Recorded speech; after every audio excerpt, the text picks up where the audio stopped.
District 7, it's a 73, which is considered good. But the worst in the city is here in District 14, getting a 68, which is considered fair. With more storms on the way and crews not able to work in those dangerous conditions, it only makes the wait for help much longer. It's been a long fight for infrastructure reform in Dallas' southern sector, and now that fight takes a new turn. We did reach out to DPD and Office of Emergency Management just to see, some things that people can do when they're out here, but look at that. That is a lot.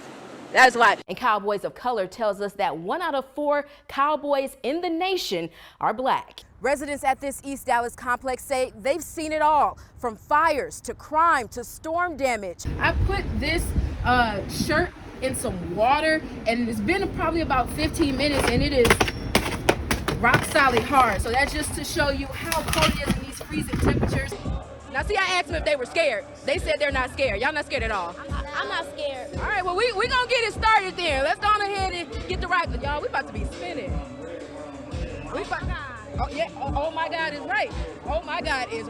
All right, here we go. He stops it. Here we go. He stops it and then goes faster. And it goes, girl, you ain't tell me that before we got on. He stops it and then he's like, y'all wanna go, y'all scream and then y'all wanna go faster. And then everybody say yes. And then he goes, what happened to the warning? I thought we was vibing over there. You spoke, oh my God. In November, Keely Martin was excited to call the Meadows at Ferguson home. I loved my apartment. Until she couldn't anymore. I have had about 3-4 floodings of my one apartment. Keely sharing these videos of a wall that fell, leaking roof, and flooding. But the worst of it all. And I'm looking like, what the hell is that? It was a possum. That fell through a hole in her ceiling. I just had so much stuff. Keely moved in with her mom, who also lives here, but she's not alone. When storms destroyed buildings in May, WFAA spoke with residents protesting living conditions. The city of Dallas filing a petition in July for code violations. We have to try and juggle really carefully a fine line there to make sure that we keep a property livable. Ty Lassiter runs Key City Capital, the company that owns the property. He says when they took over 2 years ago, there were restrictions on how much capital they could pour into it and problems that already existed. I lose money every month on that property until we can get to a point where we can start making renovations and start leasing up the property. Storm damage and a fire led to this building being torn down over the summer. The city of Dallas says they've given Key City 90 days to remove the debris, but it's still here. Yeah, we've had to hire an inspector to come in and see. That building should not have been torn down. As for the holes in apartments, it's not appealing, but it's not impacting the usability or the efficiency of the apartment itself. The city says its attorney's office is planning to address these issues in October, along with the high crime volume during a temporary injunction hearing. While Key City is asking tenants to be patient, tenants are asking, what are you going to do? When are you going to do it? In East Dallas, I'm Brittani Moncrease. It's hard to see where the trees begin and the wires end. It's a hazardous over here. Somebody need to get on over here. In South Dallas' Queen City neighborhood, you'll find power on one side. I've been truly blessed and fortunate to not have any power outages. And darkness on the other. And when you come cut the tree down, God. Sharon Murphy and her neighbor's power have been out since Tuesday. Losing my food, losing my health is getting bad. It's where I'm falling and I'm dizzy. Power lines and trees down, poles barely hanging on, and residents pissed off. Sharnette Savage says the last time she saw any crews here was Tuesday. Neglected. They don't care. So she's putting her own cones out to keep people from downed wires. But we're going to do what we have to do to survive and keep going until things get right. Some sharing generators and others opening up their doors. We're going to always watch out and look out for each other. Encore tells WFAA they can't give an exact day for restoration with storms continuing. I can see it hurts. Yeah. But God got us. It's going to be good. They need to come on and do something. In South Dallas, I'm Brittani Moncrease. I already had my coffee down the cat. That's tiny.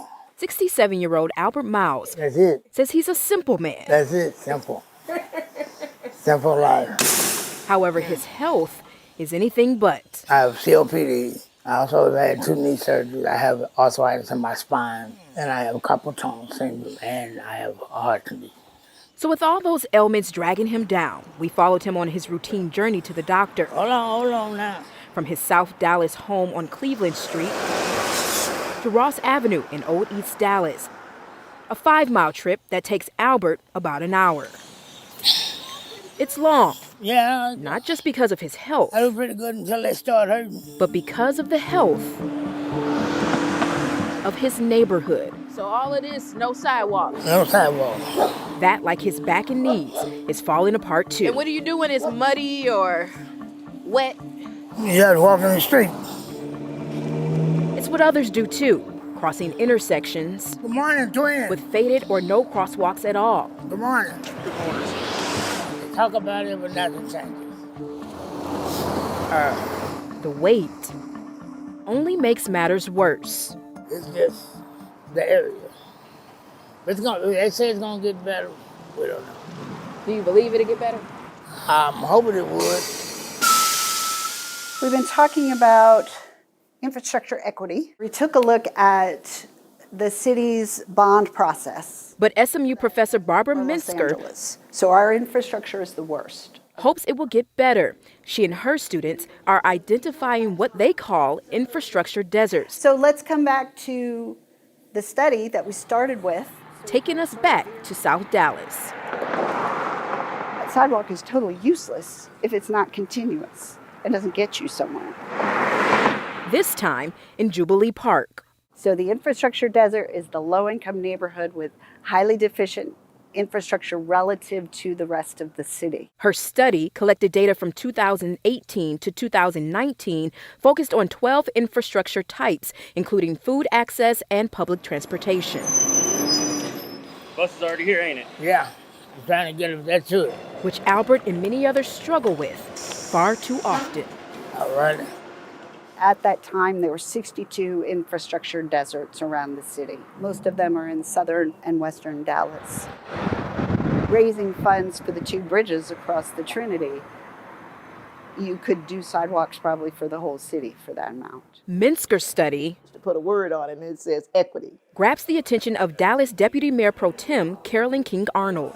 Most of these communities have systemically been underserved because of previous practices. When you look at a community that does pay property taxes and our sales taxes, either way you go, money is being filtered from that particular community to the city of Dallas, to our general fund. And so I believe it is only fair that they're able to get something out of the deal. All right, you have a good one. A deal that's not so simple. You don't got to worry about the crosswalks? Nah, because they in these areas. Where an hour and 2 buses later, oh, my back, remains a pain. It's that clinic, yeah. For residents like Albert. In Dallas, I'm Brittani Moncrease.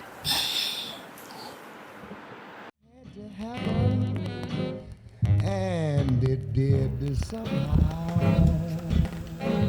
There's pride in knowing who you are. Yes, girl. Just for a thrill. Girl, them were some good days. We had a good time. Willie Mae Coleman has 89 years worth of stories. We were poor. Our parents was very, very poor. But found wealth in the little things. But the music, people start playing music, they forget all of that. Child, we'd all be out in the neighborhood around there dancing out in the yard. She's known as the mayor of South Dallas. Her work in the community and with various leaders backs it up too, creating memories like the ones shared with family. His mother always dressed him up. Stories that can't be told in just one visit to her South Dallas home. That's my mom. That's the farmer, Eula Mae Shaw. That was her maiden name. And her grandmother, Sophronia Shaw. Sophronia's maiden name was Townsend. A name belonging to Mr. Townsend. He owned my grandmother now. Who owned the Louisiana farm where her family had no option but to work and live there. She was 13. The man came and said, y'all free, y'all free. My grandmother said, free?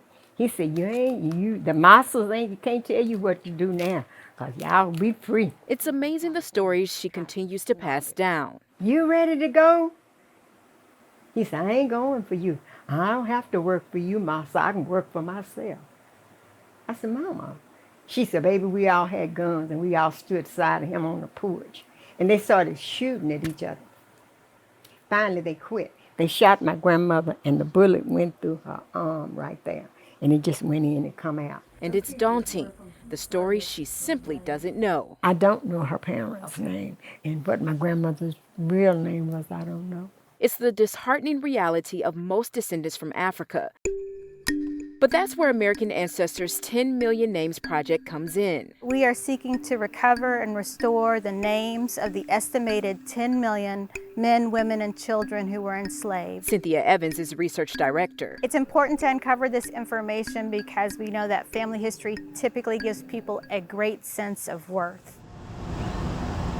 When researching Black families, most historians like Marvin Delaney turn to U.S. Census documents. It just sort of gives you a capsule or a snapshot of how they were living and what was happening to them. But the challenge is what most historians tracing Black families call the 1870 brick wall. Prior to 1870, most African Americans, 90% of African Americans were enslaved. And so in, I would say, 1860, they're going to be listed on a slave schedule. They didn't even give their first names in 1840, 1850. So for the past month, Cynthia has been coming here to the State Archives in Austin, researching Willie Mae's family history and hoping to break that 1870 wall. And there's Willie Mae. Eager to report back. Hello, hello, hello. Hi. I am Willie Mae Coleman. I am Cynthia. It's so nice to meet you. What she finds to Willie Mae and her cousin Gina. Well, I have a 5-generation family chart for you.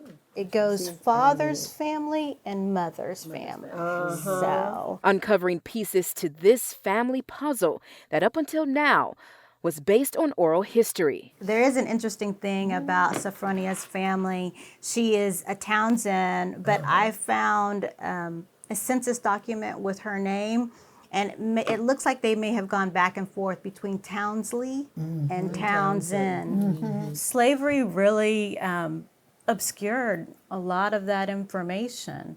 The fact that people were not allowed to learn how to read and write. Slavery was abolished in 1865, but freedom for many was not the freedom they'd hoped. You have talked about the story of when Sophronia finds out that she is free.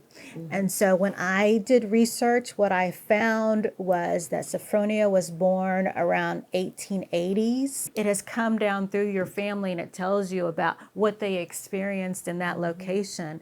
More than likely, she's talking about sharecropping. Sharecropping is a system in which a person rents a portion of land and pays the owner with a share of the crop. For many Blacks, sharecropping was almost like slavery. Anytime you get a story from family to help you fill in the gaps and give you a glimpse of what Sophronia's life was like, when you talk about the joy of them finding that they were free. She said it was an amazing day for her. Oh, they danced a while and celebrated out in the dirt and kicked up their heels. They were free. I know she did. Oh, it's amazing. While imagining the joy her grandmother felt, she also feels a joy of her own. This is your daddy. This is yes, your daddy. this is your dad. This yes. is your daddy. This is your dad. Look at that. For the first time, Willie Mae sees her father's World War II registration card. Robert Walker, a man who defended this country's freedom but had to move his family from Louisiana to Dallas and himself to California, all in search of a freedom of his own. Oh, what a joy. What a joy. To see their eyes light up, to see them connect with history, what they know about their family, it's a beautiful feeling. I'm rejoicing. I'm so happy. Oh, yeah. I'm so happy because just to know that that this is where we come from. Exactly. And I would love to know more and more and more. So now, When she twists down memory lane, Y'all think I'm crazy. it's not just a pride in knowing who she is, Go a long way.